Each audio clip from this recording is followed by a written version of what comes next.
Welcome back. It's been a little bit since we shot a video, so we're gonna do another fun no sugar added dessert today.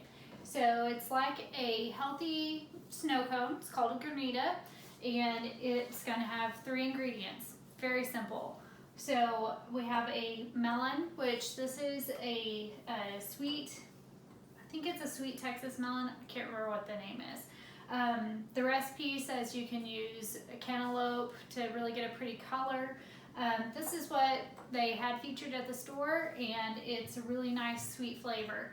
So this is half a melon, so it's between 3 and 4 cups. And then we have a cup of apple juice and a 1/4 cup of lime juice. All of this goes straight into the blender, into the freezer. So we'll get started.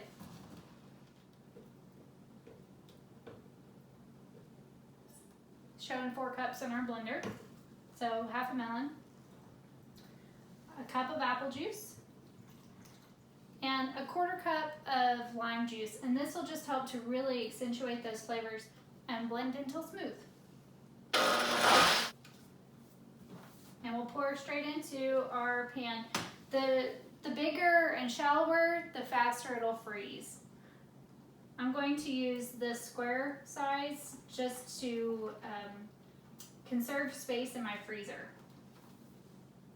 Now you can cover this with plastic wrap or put the lid on it and put it right into the freezer. It's been 6 hours. The Granita is firm. Still a little wet. It could go a little bit longer, but I would say it's ready to enjoy.